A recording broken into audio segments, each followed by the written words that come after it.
prvej časti by som vám chcel ponúknuť taký pohľad cez 4 vzťahy animátora, že ako sa dá pozrieť na to animátorstvo na tábore. Že vlastne animátor na tábore, pokiaľ nemá načerpané alebo nie je oddychnutý, nemá naplnené niektoré potreby, tak asi ťažko vie byť potom napomocný alebo nejakým aj vzorom pre deti. A hlavne teda v záťažových situáciách sa to väčšinou prejaví, tak preto možno aj z takej vlastnej skúsenosti si pamätám, že už možno nejaký 3., 4. deň, keď som mal toho dosť, tak som bol požiadať svojho vedúceho tábora, že či by som mohol si na hodinku pospať. Som cítil na sebe, že to naozaj potrebujem, tak sme hľadali aj taký priestor, nie len tak, že som sa len tak zobral a nikto o tom nevedel a som sa niekde zašil, ale tak spolu, že kedy by to bolo najvhodnejšie a áno, vedel mi pripraviť ako keby aj takú možnosť, že znovu možno obnoviť tie sily. Práve z takéhoto dôvodu, že keď sa nestaráme o seba, tak potom nemôžeme ani dávať. A takisto mi spomínali niektorí animátori, že si dávali také výzvy, že každé ráno stánu, pôjdu ešte behať do lesa a jeden z nich na 3. deň už bol potom chorý. Tak možno je dobré sa tak aj zamyslieť a ku každému tomuto slajdu som si pripravil aj takú otázku na zamyslenie, tak teraz si ju môžeme aj prekliknúť a môžeme si spraviť ako keby aj takú prípravu na tábor práve touto odpoveďou. Tak by som vás chcel aj pozbudiť, aby sme sa možno aj tak pozdielali. Najskôr sa skúsme zamyslieť, že každý za seba, čo potrebujem urobiť ja ešte pred táborom, aby som na tábor išiel pripravený, jednak aj fyzicky, aj psychicky. A kľudne môžeme na to použiť aj naše slajdo, tak kto už má odpoveď, skúste si ju naozaj aj zapísať, aj takto pozdieľať, že čo ešte sa dá stihnúť a čo môžem spraviť práve ja. Lebo väčšinou sa nám tak darí možno niekedy pomenovať, čo by mal spraviť ten druhý, ale najlepšie je začať od seba. A ešte stále máme nejaké tie dni pred táborom, tak skúsme naozaj teraz využiť tento priestor a aj sa tak konkrétne zamyslieť vo vzťahu k sebe. Jednak možno aj ešte pred táborom, ale potom aj na tábore si dať nejaké predsavzatie, možno nejaký zdravý režim, nejakú tú životosprávu, čiže zbytočne možno neponocovať, pitný režim, nedostať úpal, čiže mať možno nejakú pokrývku na hlave. Čiže možno aj to, čo hovoríme deťom, aby aj my sme išli príkladom. Tak nech sa páči, môžete prispievať, už tam vidím nejakú odpoveď, že vzájomne sa môžeme aj takto pozbudiť, obohatiť, s čím chceme ísť na tábor, čo ešte vieme spraviť každý za seba. Dobre. Tu môžete ešte podopĺňať, ja zatiaľ skúsim prejsť k druhému vzťahu, vzťah s deťmi. Tak naozaj, že rodičia nám zverili tieto deti, čiže tá bezpečnosť je prvoradá. To asi každý z nás chápe. Je potrebné naozaj si uvedomiť, že tie deti sú rôzne, z rôznych rodín, majú rôzne potreby, čiže nedá sa úplne ku všetkým rovnako pristupovať. Čiže možno aj tak individuálne sa snažiť zaujímať o deti, pozbudzovať ich, motivovať. Hlavne, aby sa cítili byť v bezpečí, možno aj tak predvídať, čo im mohlo byť takým nejakým rizikom, ohrozením pre nich. Tak ja tu mám aj v tom slajde napísané také, že uisťovať sa, že všetci porozumeli tvojim pokynom, že môže sa nám to zdaviť možno také banálne, ale uvediem jeden konkrétny príklad, že ktorý sa nám stal, keď sme hrali, možno poznáte pad dôvery, tak sme jedno dieťa veľmi pozbudzovali, ktoré nechcelo ísť vyskúšať tento pad dôvery, ale nakoniec sa nám podarilo to dieťa prehovoriť, tak všetci sme už boli nachystaní za ním, že ho chytíme. No keď sme odštartovali 3, 2, 1, zrazu to dieťa padlo, ale nie dozadu, ale dopredu. Tak bol úraz.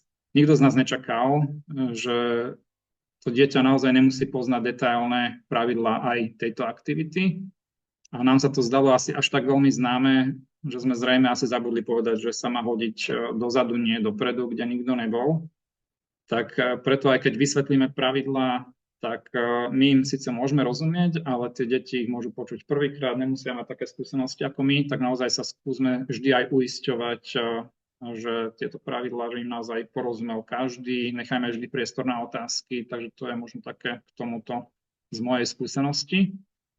A tiež tu máme ďalšiu otázku na zamyslenie. Takže čo môžem urobiť ja, aby sa každé dieťa v mojej skupinke cítilo prijaté a dôležité. Takže tí, ktorí budete mať na tábore nejakú skupinku, tak opäť sa pozrieme nie na to, čo má robiť môj spoluanimátor alebo čo má robiť vedúci, ale čo môžem urobiť ja.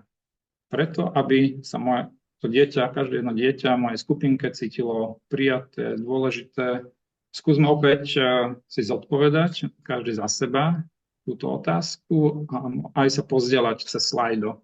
Venovať pohľad, pozornosť, rozhovor, zaujímať sa aj o ich pocity, rovnomerne sa venovať, čiže asi tým je myslené, že nie len niektorým obľúbeným, ale naozaj všetkým deťom sa snažiť čo najviac rovnako venovať svoj čas a pozornosť. Dobre, vďaka. Tak kľudne môžete ďalej písať, my sa môžeme posunúť.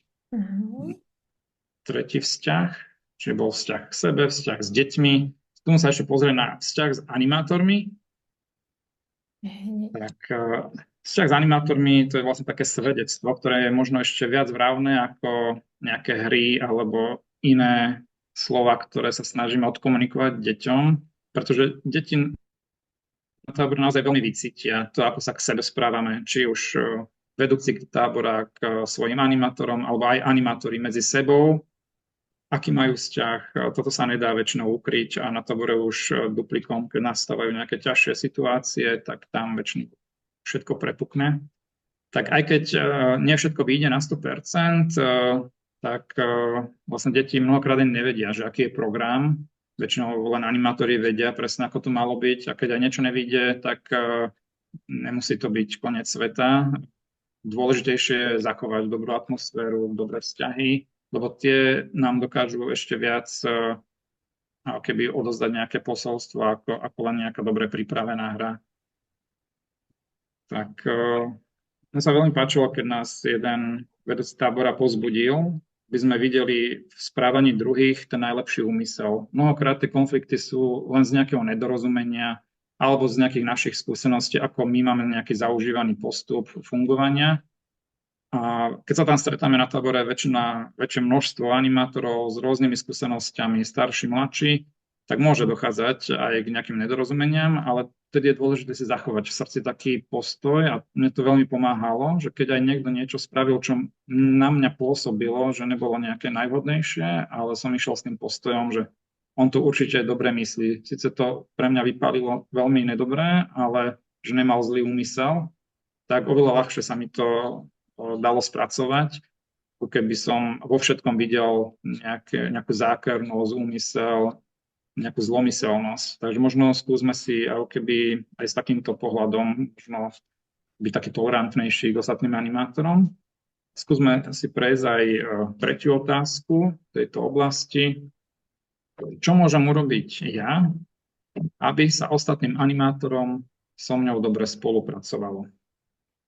Skúsme sa chvíľu zamyslieť. Opäť nie, čo môžu robiť druhý, ale čo môžem urobiť ja, aby sa dobre spolupracovalo ďalším animátorom so mňou.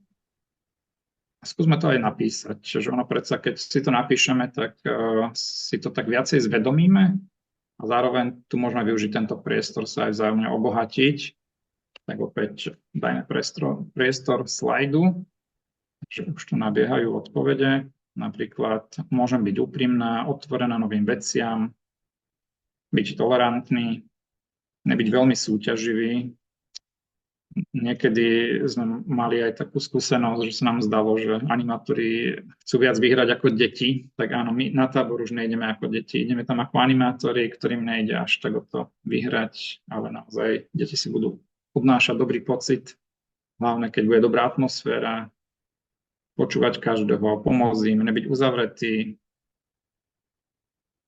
byť ohľaduplný. Ďakujem. Takže kľudne ešte dopisujte a my môžeme pomaly prejsť na štvrtý vzťah. Tak štvrtým vzťahom je vzťah s Bohom.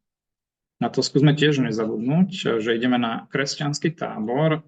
Mnohé deti, ktoré nám budú zverené, prichádzajú z rôznych rodín, niektoré možno aj z veriaceho prostredia, ale doba je taká, aká je a mnohé deti prichádzajú aj z prostredia, kde nie sú možno naučené, či už modliť sa, alebo chodiť nejak pravidelne na sväté omše.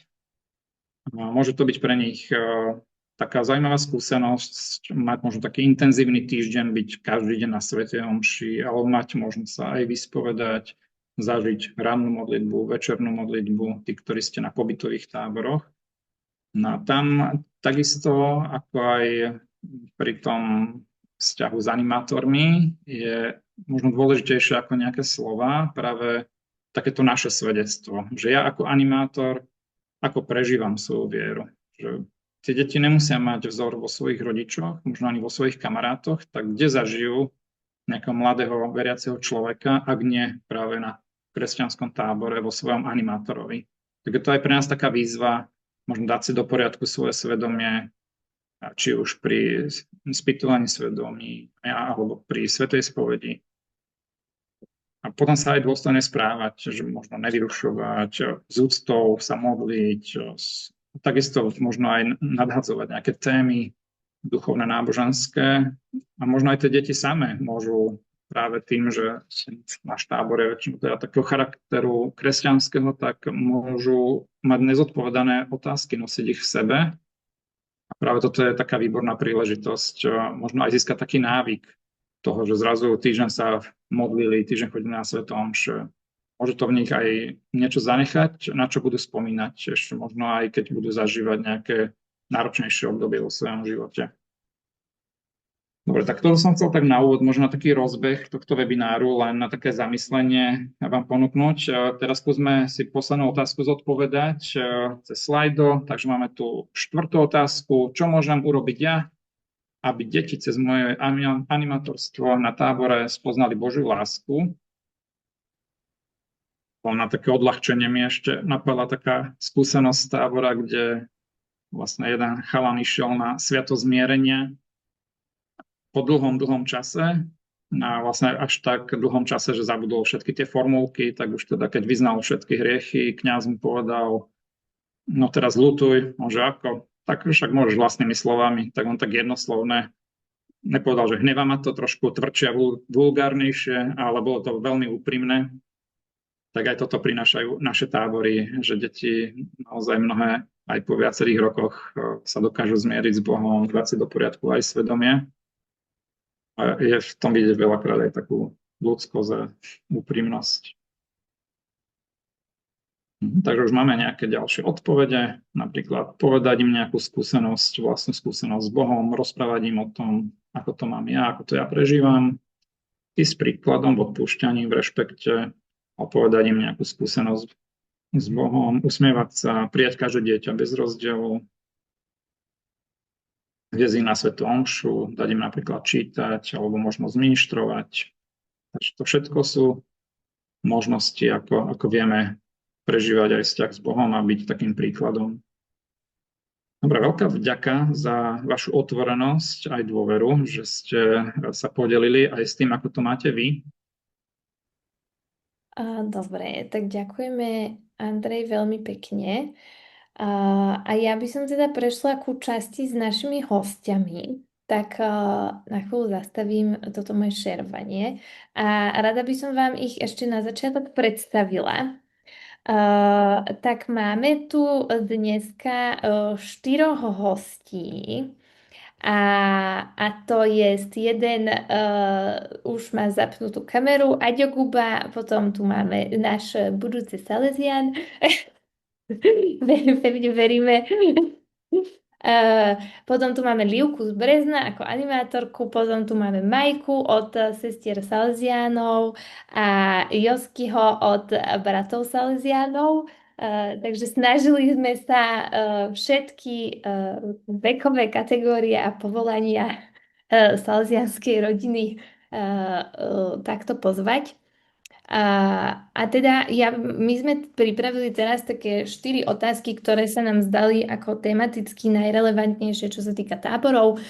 Každú z nich položím jednému z našich hostí. Samozrejme, môžu sa potom pridať aj ďalší.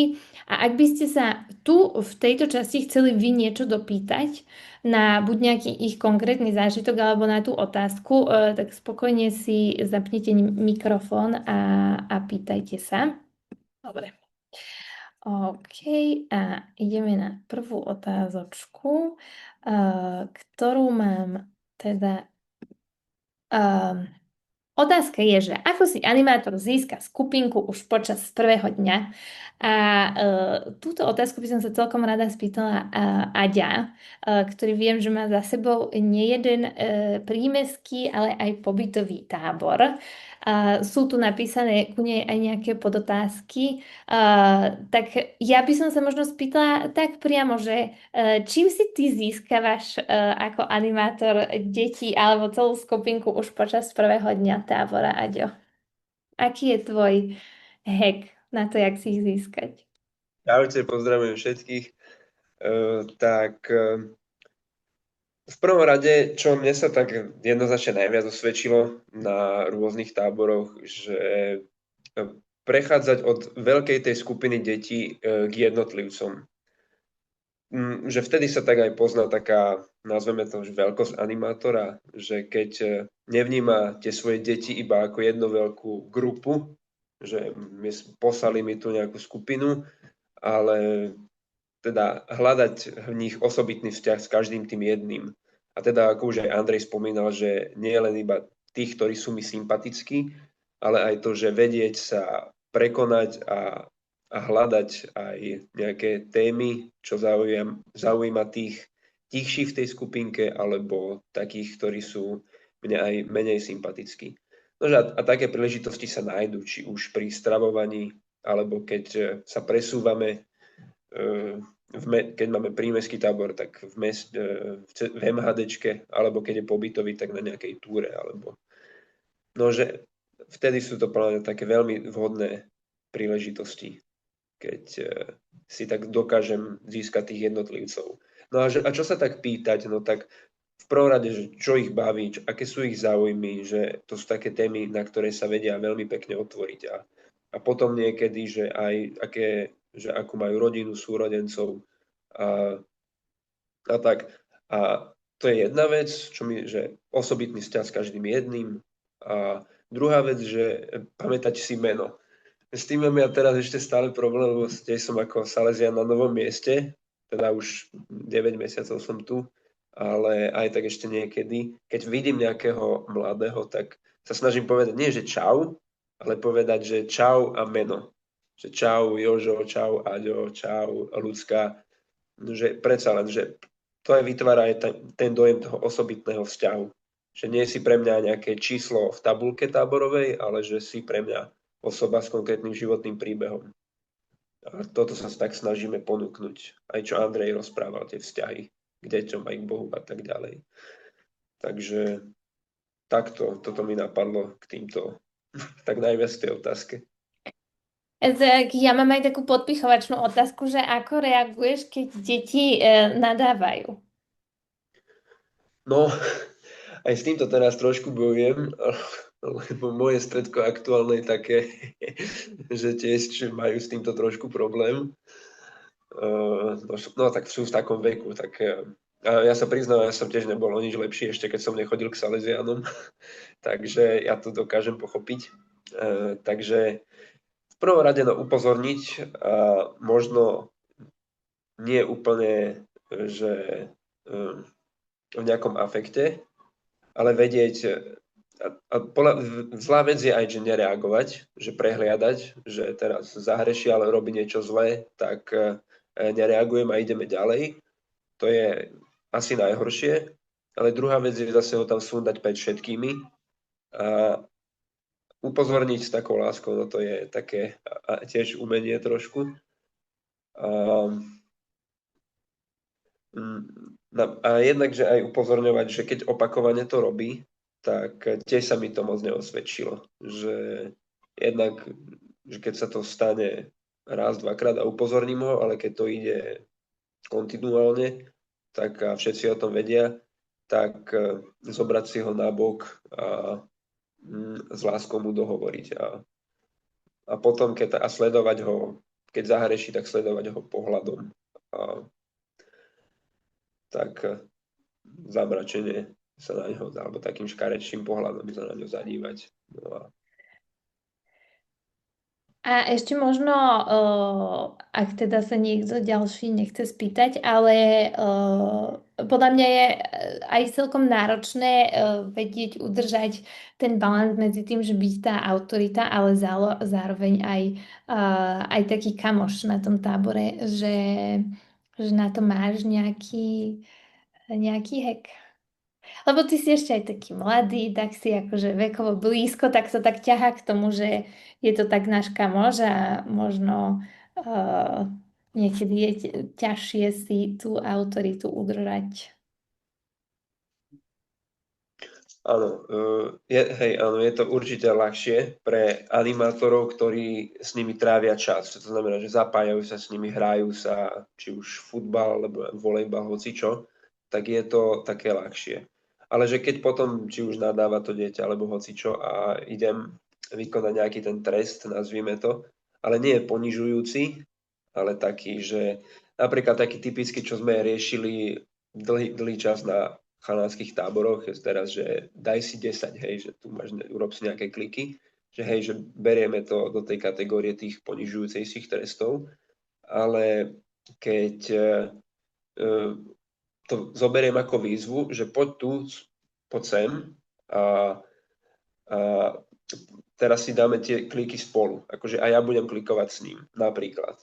A že teraz nie je, že ponížený on, ale že kvázi, že sme v tom aj ja ako animátor. A že potom to nie je pre ňoho ponižujúci trest, ale je to pre ňoho ako dôsledok tých jeho činov. A tieto dôsledky, že je dobré ich mať aj tak definované. Napríklad ja si pamätám, že na nejakom posledných chalanských táborov sme mali aj na jedálni vypísané, že čo máme, že nejaké správanie, napríklad neviem, nadávky a tak ďalej, a potom sme mali dôsledky. Ja neviem, že posledný v rade na obed, a tak ďalej, že sedenie nie s kamarátmi a tak ďalej. Že keď boli dopredu informovaní o takýchto dôsledkoch, tak dokážeme si odôvodniť to jeho správanie tým nejakým tým dôsledkom.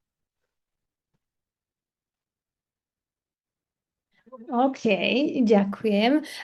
Niekto iný z hostí by sa chcel pridať ku niečomu, čo Aďo hovoril, alebo niekto z našich účastníkov sa chce ešte niečo dopýtať? Možno nejakú ešte otázočku? Alebo ideme na ďalšiu otázku. Livka, Majka, Josky.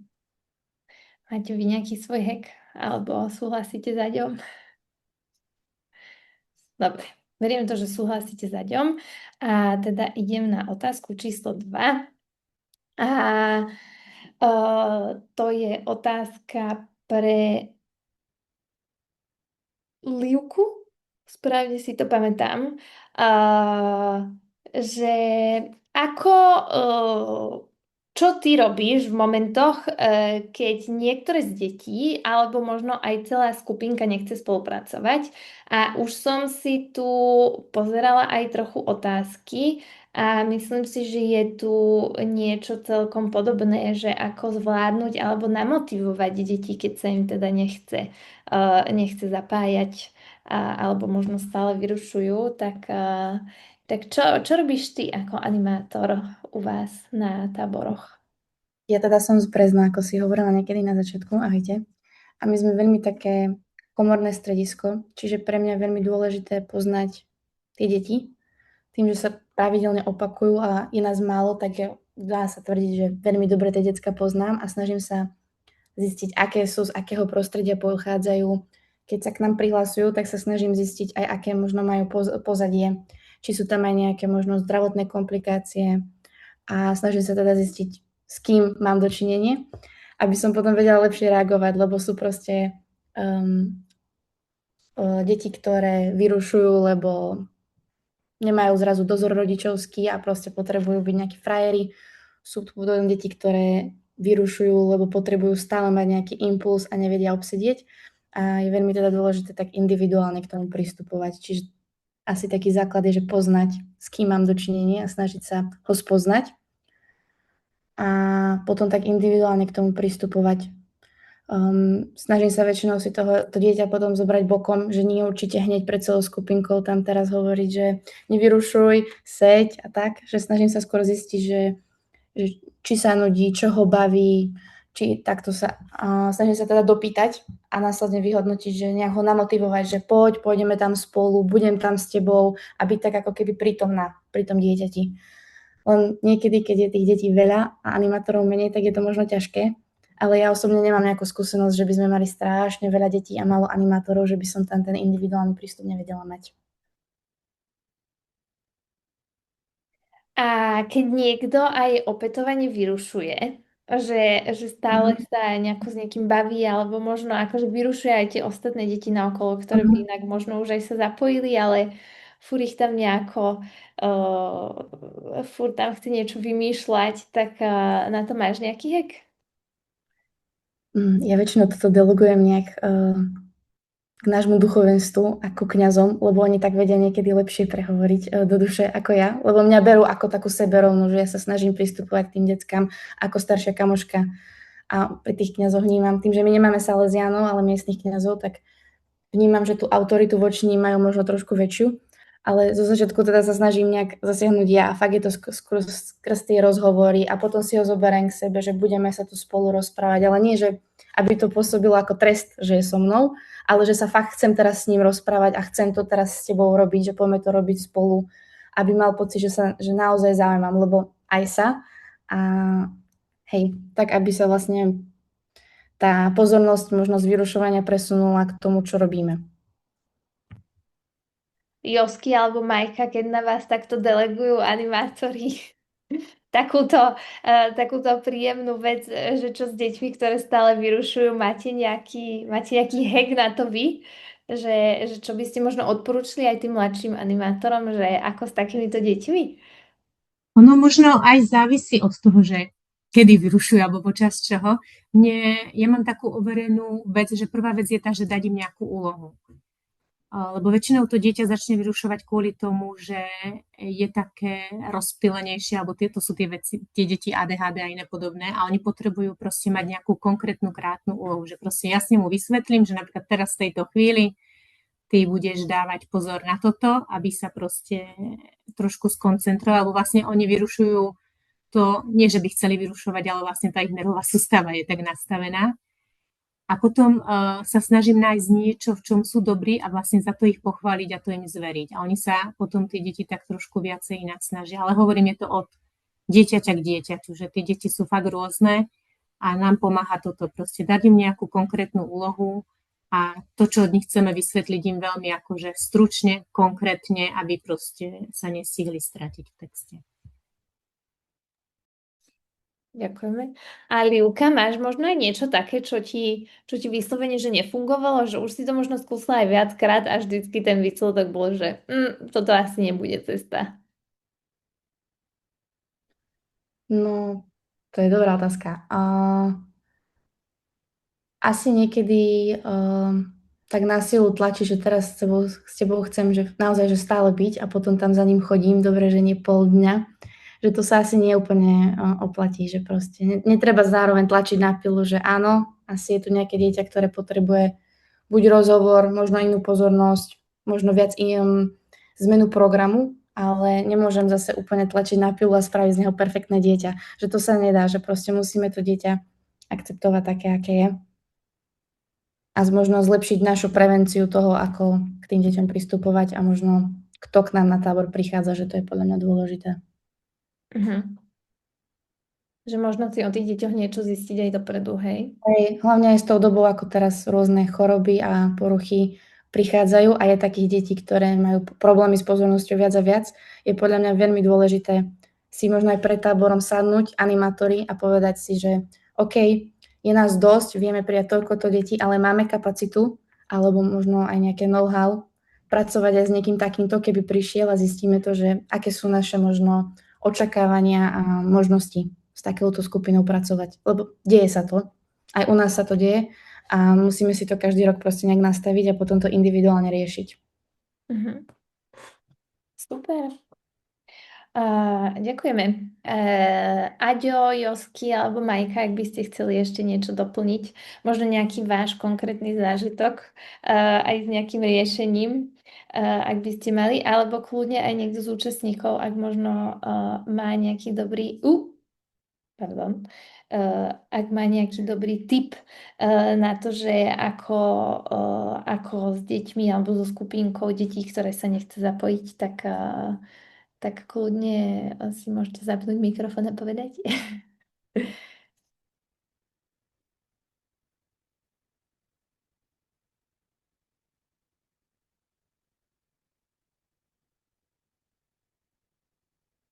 OK. A ak nie, tak môžeme sa posunúť na ďalšiu otázočku. A tu mám pre Majku. Musím si nejako toto zmenšiť, lebo nevidím na ňu. A otázka znie, že ako nastaviť bezpečnú atmosféru bez toho, aby tábor stratil dobrodružstvo? Kde je hranica medzi výzvou a zraňujúcou skúškou odvahy? Dávať alebo nedávať nočné hry? Ako rozmýšľať nad hanbou, strachom, fyzickým rizikom a tlakom skupiny? Ako reagovať, keď si deti vymyslia hru, v ktorej porazený musí stiahnuť gate a capnúť sa po zadku? Je veľmi konkrétne, ale môžeme začať prvou otázkou, že potom sa môžeme tým ostatným, že ako nastaviť bezpečnú atmosféru bez toho, aby tábor stratil dobrodružstvo. Ja to chápem tak, že akože aby to nebola nuda. Áno. A ja som to tak pochopila, že podľa mňa toto je najdôležitejšia otázka pri organizovaní tábora.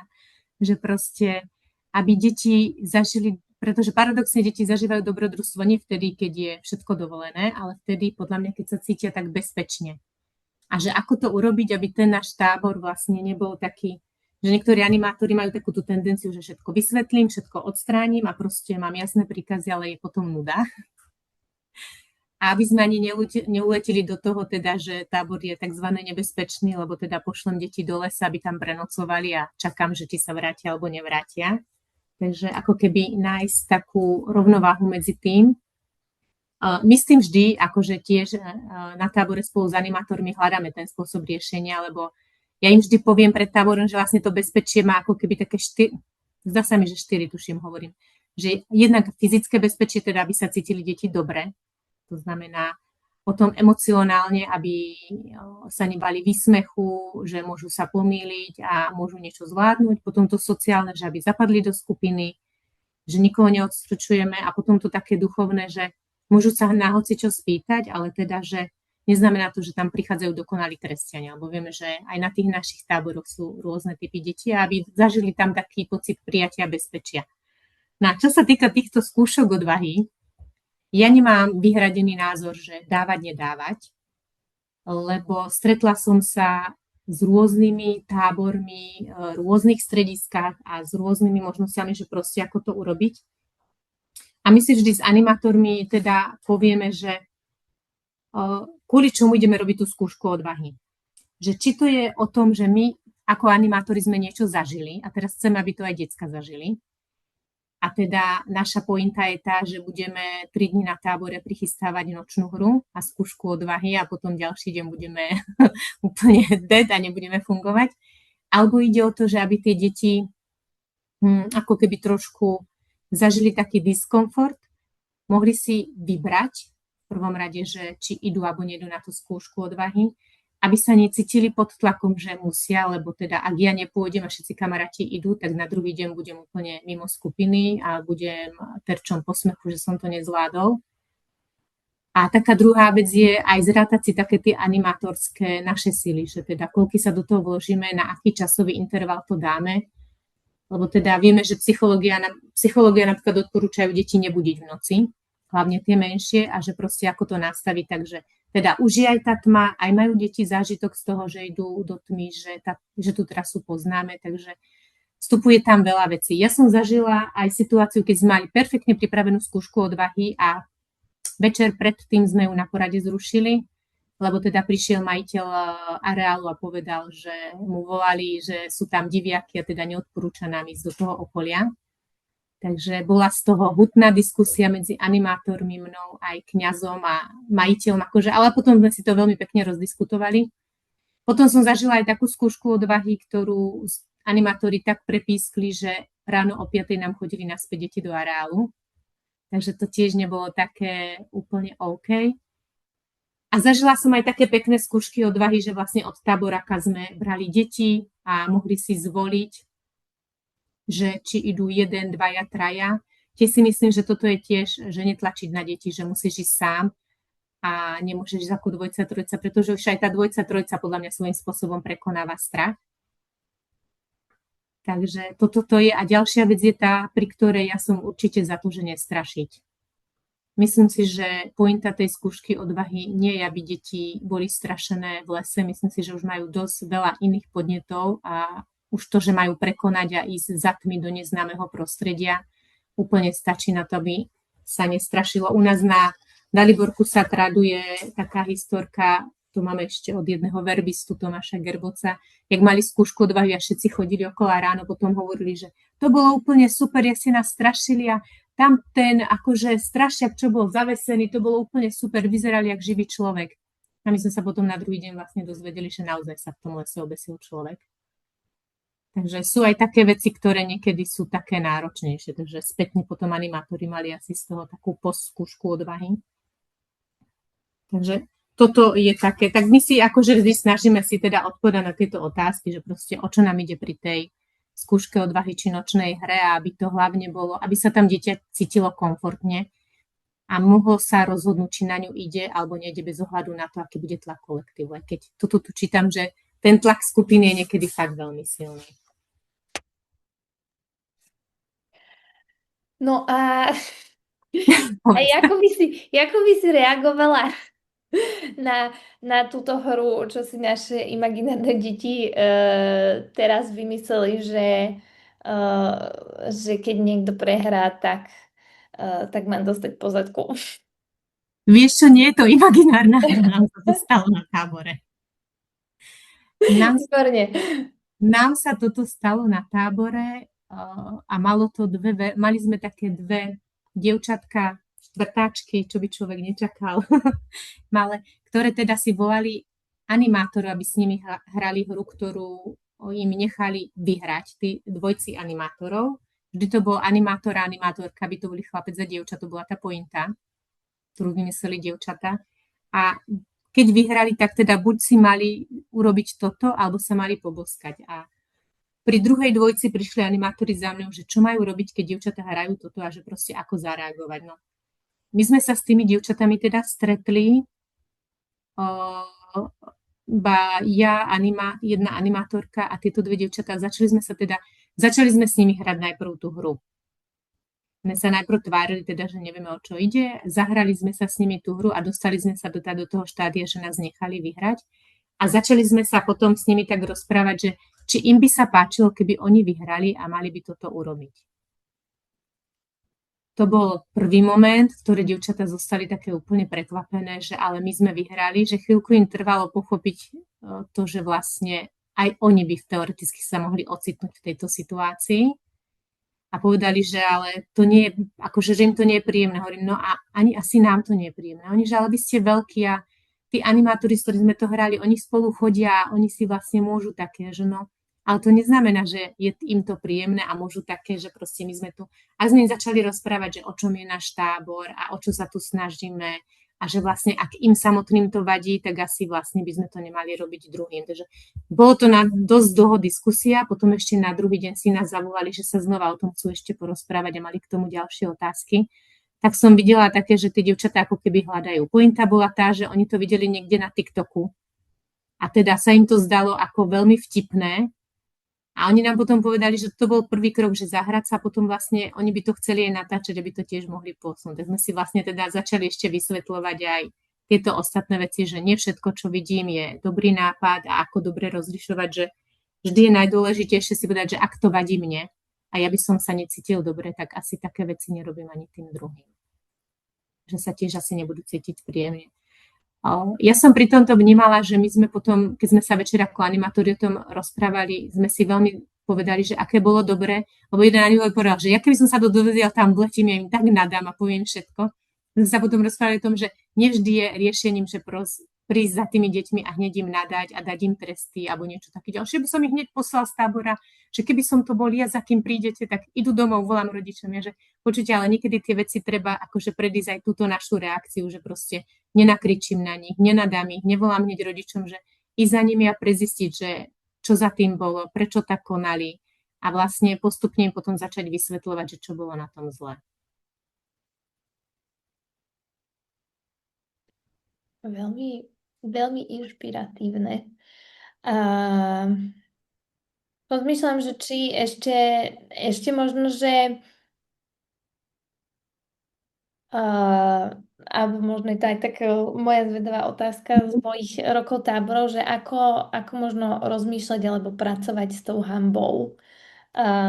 Lebo mám taký pocit, že to sa občas na tých táboroch stáva, akože nie úplne, možno ani nie úplne chcene, lebo sa to nedá vždy úplne predvídať, ale hej, že je tam nejaký ten tlak tej skupiny a tá hanba ide nejako tak ruka v ruke s tým, keď to dieťa ten tlak nezvláda, alebo možno práve naopak sa veľmi ľahko nechá ovplyvniť.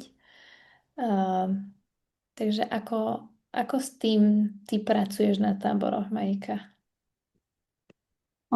My si aj, keď prechádzame s animátormi veci pred táborom, aj k tejto téme sa trošku vraciame, lebo máme taký trošku, co to povie, štýl k tomu prísť.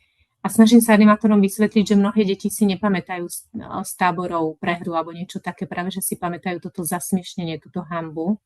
A to je niekedy pocit, kedy deti druhý, tretíkrát už nejdú na tábor. Ja sa učím aj seba, aj animátorom si položiť otázku, že teda nie je dôležité si položiť, či je to zábavné, alebo je to super, ale že chcel by som túto úlohu robiť pred ostatnými aj ja. Ak si na toto odpoviem, že teda nie, tak treba asi prehodnotiť tú úlohu alebo ten postoj, ktorý chcem robiť, lebo vlastne to sú také rizika, kedy môžem vlastne v tých deťoch spôsobiť ten pocit hanby alebo zosmiešnenia. A to je často, že niekoho pred ostatnými vystavím, že je nešikovný, ale ani si neuvedomím, že to urobím, iba to tak spomeniem niekde. Alebo verejne ohodnotím, že tebe sa to nepodarilo, alebo ty si taký a taký. Alebo by som nechala deti v skupinke hlasovať, kto je najlepší, kto je najhorší. Tam sa často dostaneme k tomu, že vlastne niekoho zosmiešia. Alebo začnem používať prezývky. Alebo tzv.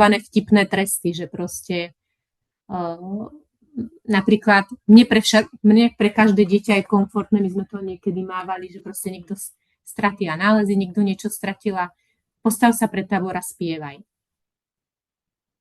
Toto pre niektoré deti tiež môže byť zosmiešnenie, aj keď ja ako animátor, ktorý vymyslím túto úlohu, či tzv. Trest, sa možno cítim dobre postaviť pred 80 detí, dobre viem spievať, ale nie každé dieťa má toto a niektoré môžu z toho fakt mať traumu, že v tom prípade už ak chcem dať nejakú úlohu, učíme my teraz v posledných rokoch, že tak spýtaj sa toho dieťaťa, že či by chcel spievať, alebo by urobil drepy, alebo že daj mu na výber, aby si ho vlastne nepostavili iba do jednej jedinej úlohy, ktorá mu bude možno nepríjemná. Že niekedy musíme aj rozmýšľať nad tým, že mne to môže byť príjemné, lebo ja som povedala predtým, že ak je to mne nepríjemné, ale nemôže byť príjemné spievať, ale ešte tomu druhému to nemusí byť príjemné. Že vlastne ak chcem urobiť tzv. Trest, ktorý dieťa môže dostať do tej hanby či zosmiešnenia, tak daj mu aspoň na výber 3 veci, že urob drepy, spievaj, alebo urob 3 kolečka okolo celého ihriska táborového, aby som sa vyhla tejto situácii. No. Ale tiež je to téma taká citlivá a že proste vedie to aj tak predísť, že aby sme zase tie deti necipkali, lebo viete, že niekedy deti aj toto dokážu, že má takú zdravú hranicu, že proste aj na tie deti trošku byť prísny, aj vlastne dať pozor, aby sme ich nezosmiešnili. Lebo zase podľa mňa tábor nebude o tom, že všetkých takzvané cipkám a mojkám a nemôžeš ani toto a potom tie deti vlastne ako keby nemajú šancu vyjsť zo svojej komfortnej zóny a posunúť sa dopredu. No. Ďakujeme, Maji. To bolo výborné. Vidím, že tu vystali aj nejaké otázky, ktorým sa potom sa ku ním dostaneme.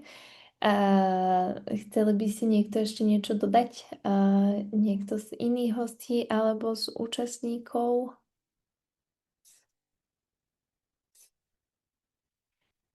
OK, tak by som sa posunula ku teda poslednej otázke, ktorú by som smerovala na Joskyho. Že ako prežiť tábor ako animátor a nepokaziť atmosféru v tíme. Napríklad, čo robiť, keď som unavený, podráždený, alebo mám pocit, že už nevládzem. Ako riešiť konflikt medzi animátormi alebo možno mojimi spoluanimátormi aj a ako reagovať, keď sa na tábore pohnevajú najlepšie kamarátky, najlepší kamaráti alebo nejaká dvojica, ktorá veľmi dobre dovtedy fungovala. Tak Josky, ako prežiť tábor ako animátor a nepokaziť atmosféru v tíme? Jaký máš na to ty hack? Je ma vidno? V prvom rade sa chcem opýtať. Ja ťa nevidím, ale možno ťa ostatní vidia. Dobre, OK. Keď nie, hlavne, že ma aj počuť. OK. Ja vidím. Čaute všetci. Ako prežiť tábor a nepokaziť atmosféru v tíme? Ten tým sa vlastne kreuje ešte pred táborom, takže aj v príprave sa už môže niečo vidieť, že či si tí ľudia sú zladení alebo nie. Ale myslím, že to všetko je akýby základ možno je v tom, že pred tým táborom si nastaviť nejaké pravidlá.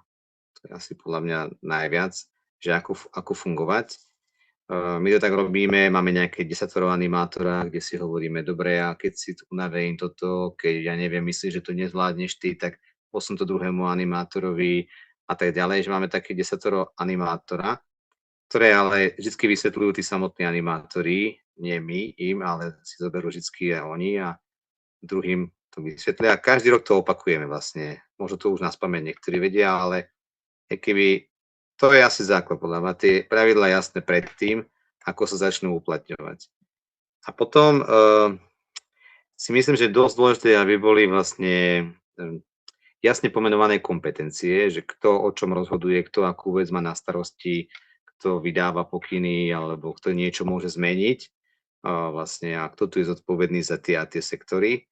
To je tiež dobré podľa mňa si povedať predtým, nevznikne z toho zbytočne nejaké napätie, že ale ja som si myslel, že toto mám na starosti a tak ďalej.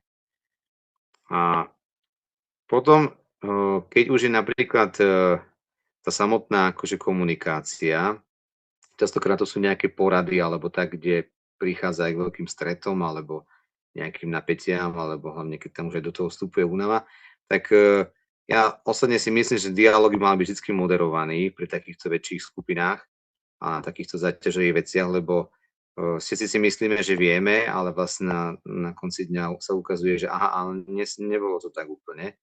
Takže v tomto ohľade, že kto dneska moderuje debatu, kto dneska moderuje poradu, kto to má na starosti a tak.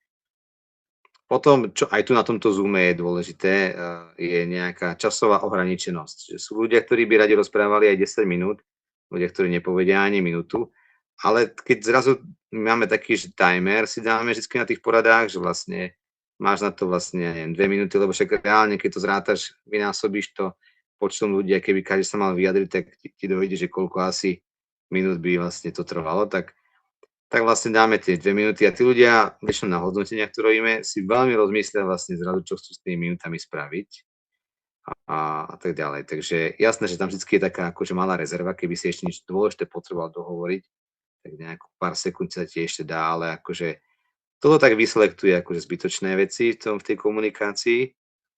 A potom vlastne dosť dôležitá je tá informovanosť vlastne, že jednak tá brožúra tomu pomáha, keď majú nejakú brožúrku alebo tak ďalej, čo sa kedy robí, kto to má na starosti, aké pomôcky, preto taká tá, že mať informácie o tomto, lebo tam nevznikajú zbytočné napätia a my sme nevedeli, že sa na tú hru máme lepšie obliec a tak ďalej, takže keby tá informovanosť. Ideálne ešte predtým, na nejakej rannej porade alebo tak.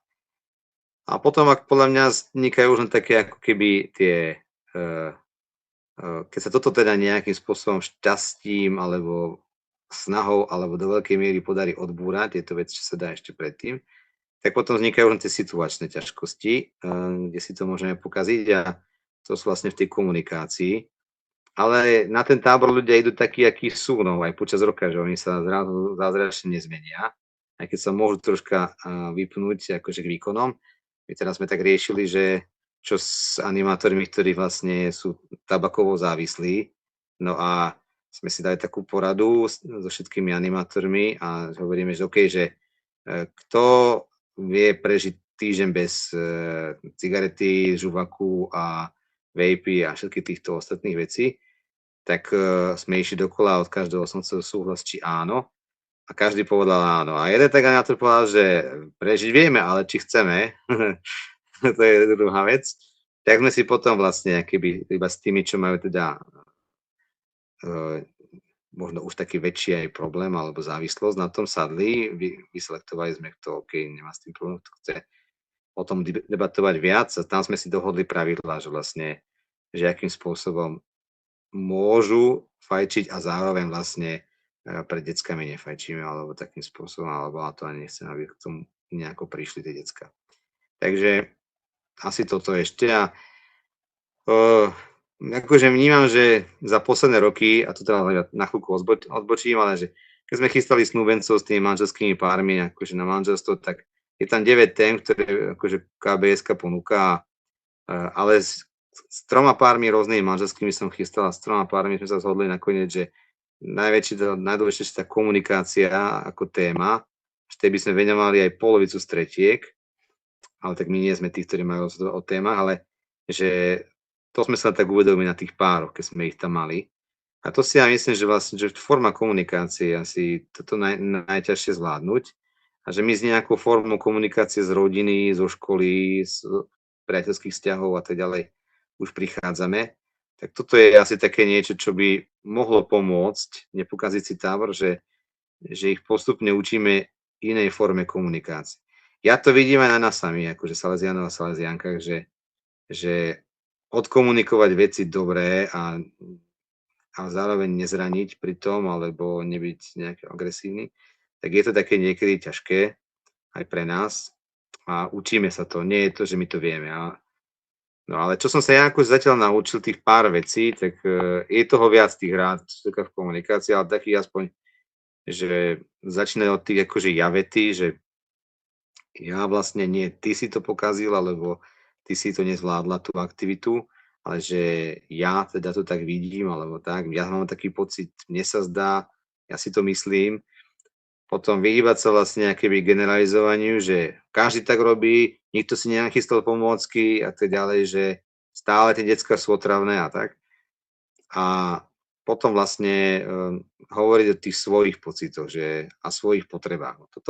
Tie pocity a potreby to nie je ako kľúčové, že vlastne sa to dá od toho aj celkom dobre odraziť vlastne v tom konflikte alebo v nejakých ťažkostiach, že máš pocit, že je toto a toto, alebo máš teraz potrebu, ja neviem, si ísť oddychnúť, ak to tam aj píše, že keby a zase hovoríme o sebe, že tak som koncipoval nejakú takúto vetu, že ja si myslím, že deti by nemali poznať program dopredu, ak sa tak stane, som frustrovaný, že už vedia to, čo malo byť prekvapko. Ale viem to aj dať do takej tej neúplne dobrej komunikácie, hej, že každý vie, že deti by nemali poznať program dopredu. Hej. Kto to spravil, nech si spýtuje svedomie. Ak sa tak deje, hej, a som videl, že sa tak stalo, ty si mu to povedala, hej, ma to naštvalo vlastne a už teraz je to na hovno, lebo vlastne už to nikoho neprekvapí. Takže dá sa tá istá poveta povedať takto a dá sa povedať vlastne aj, že ja si myslím, že deti by nemali poznať program dopredu, je to môj názor. Ak sa tak deje, som frustrovaný, je to môj pocit a vlastne, že už vedia to, čo malo byť prekvapko. Vlastne a ja mám takú potrebu, aby aj tam bolo nejaké prekvapenie a tak ďalej. Ak vidíme, že napätie napríklad rastie, alebo a tak ďalej, tak, alebo že niektorí ľudia majú akýby individuálnejší konflikt medzi sebou, alebo si tak akýby navzájom odkazujú niečo, tak podľa mňa treba to s tou skupinou ukončiť a povedať si, vás dvoch si berem bokom a tam si to vyjasníme.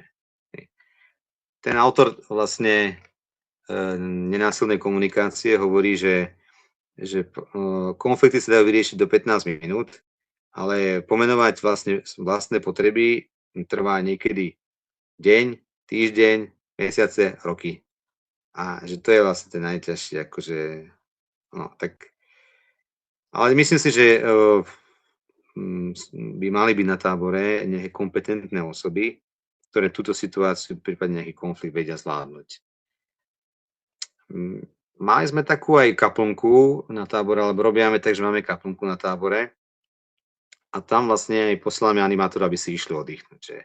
Že poznám svoje limity, to je jedno z toho nášho 10 animátora, že poznám svoje limity a už keď som unavený alebo tak ďalej, tak potrebujem si akože ísť oddychnúť. Je to také. No, ale a zároveň ja napríklad takú skúsenosť tu mám tu jeho oznámku svadobnú akurát teraz pred sebou toho jedného animátora, ty ho Klaudia poznáš, takže nebudem špecifikovať, ale že keď sme chodili na také stredko ešte s iným animátorom, sme ho mali na starosti, tak bol tam jeden chlapec, ktorý ma neskutočne štval svojou pasivitou a teraz povedané dobre, vlastne ja som sa nechal vytáčať vlastne neaktivitou práve toho chalana, som si tak akože vnímal, že má. No a nevedel som to s ním už viackrát akože tak ústať a vtedy ten spoluanimátor prišiel ku mne a hovorí, že vieš čo, tohto si beriem na starosť ja, že ty ho nerieš, že keď ho nemusíš riešiť, nerieš, vidím, že máš s tým problém, alebo sa mi tak zdá, že ja hovorím, hej, mám s ním problém a vytáčam a vždy, keď sa nastala taká situácia, alebo skoro tak som hovoril, že ideš ty a on, áno, ale ja to poriešim. Alebo on to už potom len na mne videl a hovorí, idem ja, nechaj tak, idem ja. Takže možno aj také problémové deti, keď máme, alebo problémových animátorov. Tu je taká, ako zvládať ťažšie povahy animátorov. Nech si to zoberie na starosť nejaký konkrétny človek, ktorý to s tým človekom dáva, alebo má tie kompetencie, hej, že zasiahnuť vlastne, alebo nejakým spôsobom rieši veci na tábore. Že. Tak, a potom tam je ešte... Ako rieš konflikt medzi animátormi, to som povedal, zobrať si ich bokom, ak sa dá, nie pred skupinou, ani už nie pred deťmi. A keď aj vidíte, že oni sú už akože vyhecovaní, tak možno skôr povedať, že aj ty máš pravdu zo svojho pohľadu, aj ty máš pravdu zo svojho pohľadu, že vydiskutujeme si to potom, aby boli akože priznané akoby tie pocity jedného aj druhého, že OK, aj keď jeden sa môže z pohľadu ostatných totálne mýliť, ale akože priznať mu tie aspoň pocity, OK, máš svoj pohľad na to, beriem to, musíme to ešte po hre ja vždycky hovorím, že dokončme teda, dneska sa niekedy sťažujú, že ale že to nebolo fér a tak ďalej. Hovorím, že dobre, dokončíme tú výmenu a potom si ideme sa ťažovať na to, že to nebolo fér alebo tak ďalej. Že.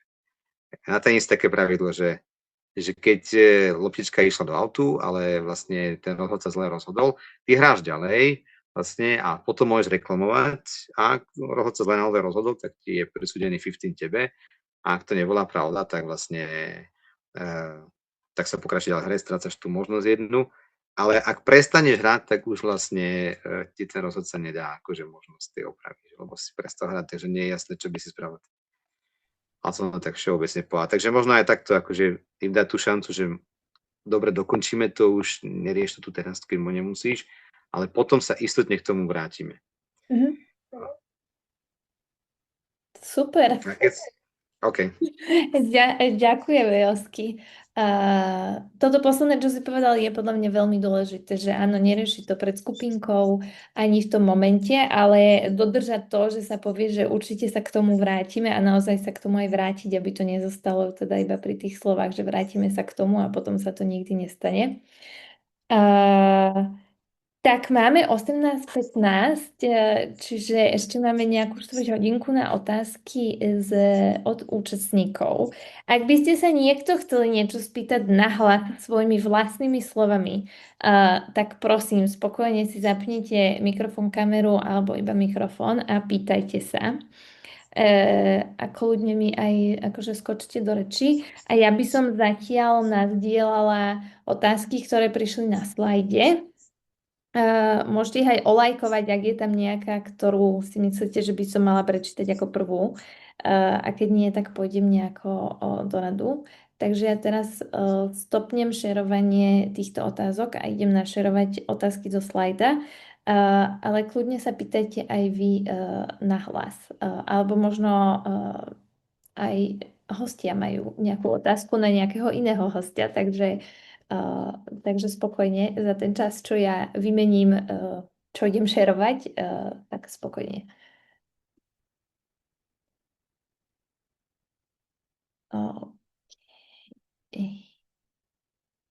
Otázky. OK.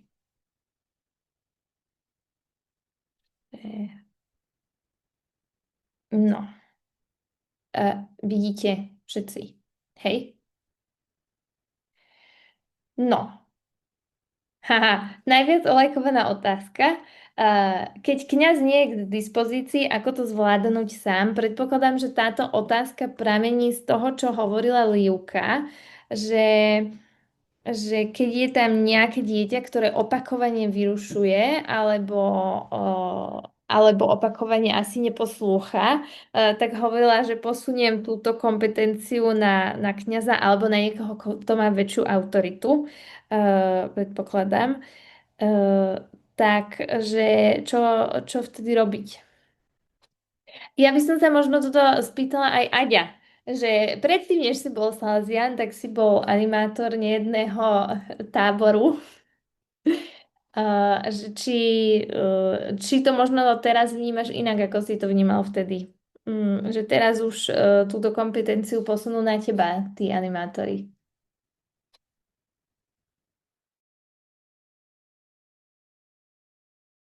A máš vypnutý mikrofón. Áno, vďaka. Z fleku mi napadlo, že niekedy neuškodí sa ani pomodliť, tak strelne k Duchu Svätému, že Bože, osvieť môj rozum. Ale, no a veríme, že to príde. No ale keď tam nie je teda nejaký taký skúsenejší k dispozícii, tak určite v prvom rade by som to neriešil v nejakom afekte, alebo že keď ja som teraz v nejakom strese, alebo čo, mali sme aktivitu a som v plnom švungu, nasadení, tak niekedy je dobre sa aj stretnúť aspoň nejaký dvaja, traja, nejaký ten tím alebo hlavnejší tím animátorov a nejako to vyriešiť. Prípadne povedať tomu dieťaťu, že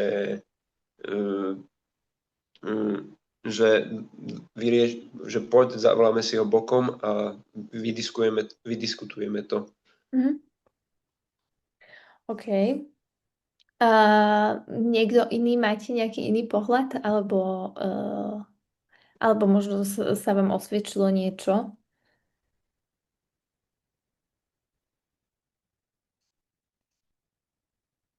Dobre. Tak potom tu máme, že akú spodnú vekovú hranicu odporúčate na pobytový tábor, keď vezmeme do úvahy nočné hry a turistiku? Predpokladám, že tu budú rôzne názory, takže nech sa páči, kľudne sa vyjadrite aj všetci. Hostia, účastníci, ktokoľvek. Livka sa usmieva, tak môžeš začať. Tak my robíme pobytový tábor od 6 do 12 pre mladších, ale my sme v Banskej Belej, že my nechodíme na také úplne že turističné výlety počas tábora, ale máme takú zásadu, že musí mať skončený prvý ročník pre nás na pobytový tábor, aby vedel písať a čítať a postarať sa o seba. Majka? Tak my po skúsenostiach máme zase, že od 3. ročníka musí mať ukončený 3. ročník. A na skúšku odvahy napríklad alebo na nočné hry idú deti najstarších rodiniek, to znamená, tuším až najskôr 5., 6., že títo 3., 4. ani nechodievajú. Čiže to majú koľko rokov? 12? Od 12 tuším, áno. A vždy sa akože v deň pred dňom skúšky odvahy sa dohodneme, že ktorých berieme, aby to bolo rovnomerné, teda aby sme mali jasnú hranicu. Ale teda od skončeného 3. ročníka berieme deti do 14. Lebo potom vlastne máme mládeža, ktorí od 15 do 18, takže tam majú možnosť ísť tí starší zase. Josky, vy máte nejakú vekovú hranicu? Áno, troška sa to teraz riešim, lebo vypadli nám prúd, takže ideme na dáta. Máme vekovú hranicu od 3. skončeného ročníka do 9., čo sa týka akože pobytového tábora, a čo sa týka prímestského, tak tam ideme nižšie, tam ideme od 1. ročníka základnej školy, lebo sestry sa stretávajú už s prváčikmi alebo s prváčkami, takže vlastne, aby sa to prispôsobilo, a končíme vlastne prímestský tábor 6. ročníkom základnej školy a potom už týchto vyššie tam nemáme, alebo sa nám to nejak neosvedčilo kombinovať to veľmi s tým 1. stupňom. Aďo, ty máš nejakú spodnú vekovú hranicu na pobytové tábory? Tak ja súhlasím s Majkou a Joským, že ten 3. ročník to je podľa mňa fakt také minimum. Keď sme brali nejaké na základe, že nejaký rodič, veľmi dobrý známy aj animátorov, že tam poslal nejakého prváka, druháka, tak áno, však poznáme to dieťa, ale ono je väčšinou aj také, že zaberie prítomnosť jedného a možno niekedy 2 animátorov. Takže niekedy je to viacej na škodu ako na úžitok. A podľa mňa, že aj keď počká ten rok, to dieťa nič nestratí, že o to viac sa možno bude tešiť na ten ďalší tábor a dokáže ho prežiť oveľa lepšie, ako keď je druhák a plače za mamou. Potom tu vidím takú otázku, že ako riešiť na tábore, keď sa pochytia animátori, že on podvádzal a tak ďalej. Neviem, či je to myslené, že podvádzal ten druhý animátor alebo to dieťa. Myslím si, že to bolo myslené, že sa 2 animátori asi nezhodujú v tom, že ktoré dieťa podvádzalo. Takže položím to takto. Ak ma chce opraviť autor tejto otázky, tak nech sa páči, spokojne. Ale Maji, ty by si to ako riešila? No, ja by som v prvom rade to asi neriešila hneď, že nechala by som si takú chladnú hlavu, taký odstup k tomu.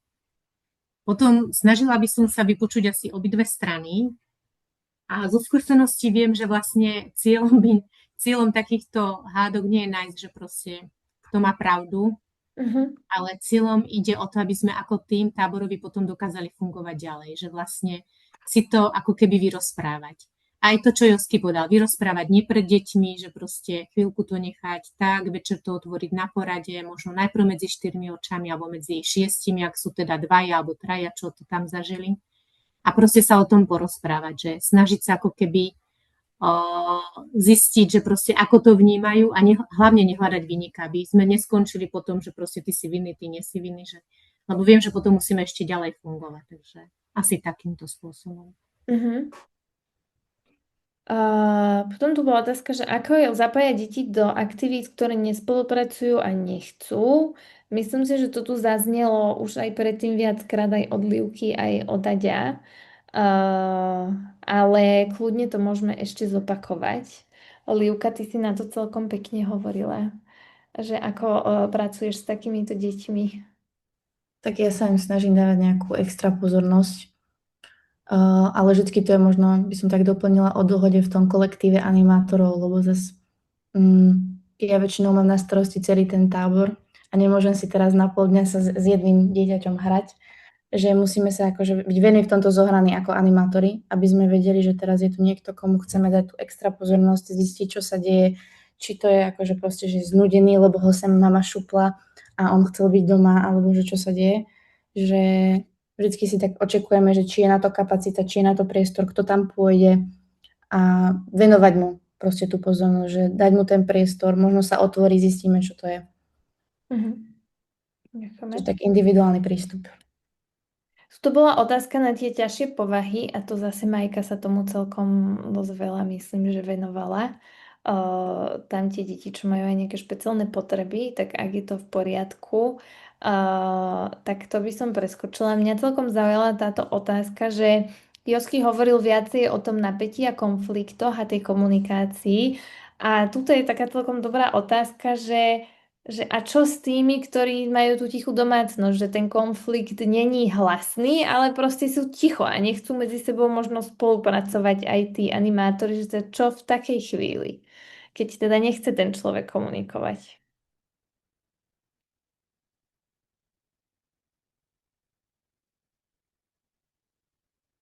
Všetci sú ticho. Ja by som nenútil, akože keď nechcú komunikovať. Máme také typy, že ktoré vieme, že títo 2 animátori alebo animátorka a animátor nemôžu spolupracovať, lebo majú niečo, nejaké issues ešte z bežného života si ťahajú na tábor a skrátka ich tam akože zbytočne nevystavovať tej situácii.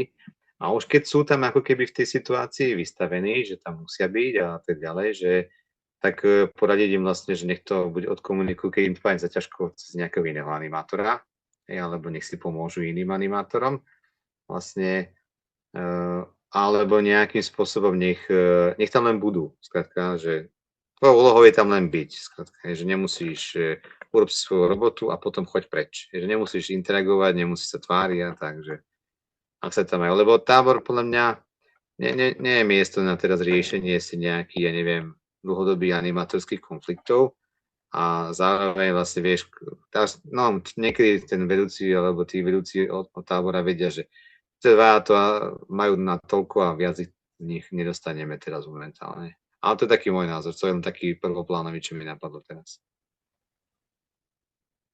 Super. Máme tu potom aj jednu inšpiráciu, tak to vám to prečítam, aby ste to všetci aj počuli, ak to tu niekto nevidí náhodou, že knižka na inšpiráciu Ako hovoriť, aby nás deti počúvali od autorov Adele Faber a Elaine Mazliš asi, možno som to prečítala dosť zle. Ale máme posledné 2 minútky do konca. Tak niektoré tieto otázky mám pocit, že boli zodpovedané počas a my vám teda tento záznam pošleme, takže si to budete môcť pozrieť. Ale je tu ešte jedna otázka, ktorú by som asi dala nakoniec, že ako motivovať deti, ktoré nechcú chodiť na svätú omšu každý deň, pretože nie sú zvyknuté. Predpokladám, že toto môže byť často asi problém prímestských táborov, lebo teda viem, že vo veľa strediskách tie prímestské tábory sú tak viac otvorené deťom aj zo širokej verejnosti. Tak možno Aďo alebo Majka, máte nejaký tip na to, že ako ich motivovať? Alebo či ich motivovať?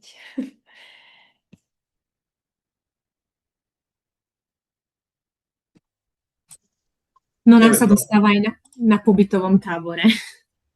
Teda prvá vec je tá, že proste, aby necítili oni tlak, že musia tam ísť. Že proste nemali by sme ich ako keby prinútiť a urobiť to ako pozvanie, že my sa im snažíme vždy vysvetliť, že ideme sa stretnúť s Ježišom, že to je ako keď do rodiny príde návšteva a možno príde s kamarátom a ty nie si s ním kamarát, ale to neznamená, že teraz tvoji rodičia akože nechajú ich syna pred dverami, že vlastne samozrejme pozvú všetkých a ty sa ako keby tiež na ňo nenakričíš a nezbiješ ho na tej návšteve, že si k nemu taký, tak sa snažíme takto, že teda príď tam a spokojne tam môže vzadu sedieť, nenúčime ich, aby klačali, aby vstávali, spievali, že proste, že pre nás ako spoločenstvo sa snažíme vysvetliť, je to dôležité a že proste je to čas, kedy sme spolu, že ty si vedel, že budú tu sväté omše, tak vlastne rešpektuj, že teraz je to v programe a my budeme rešpektovať teda, že nemáš až taký vzťah, ale teda buď tam ako na tej návšteve, keď k vám príde niekto, s kým nie si OK a tiež ako keby.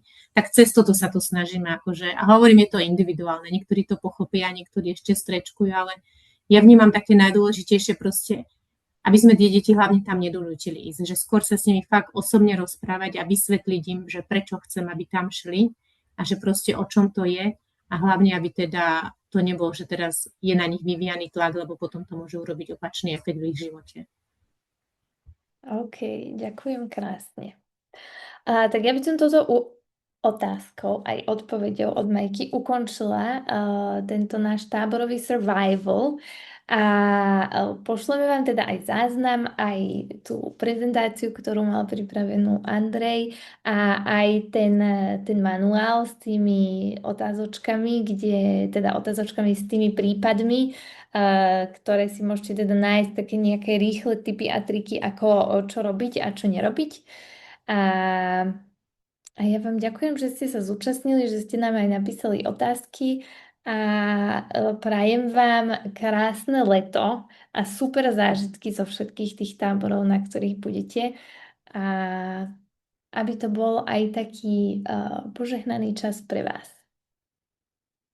Takže A ešte veľmi pekne ďakujem všetkým našim 4 hosťom, ktorí prijali toto pozvanie a našli si čas a odovzdali svoje skúsenosti. Takže ahojte. Ahojte, ďakujem. Ahojte a ja ďakujem. Držte sa, pekné leto.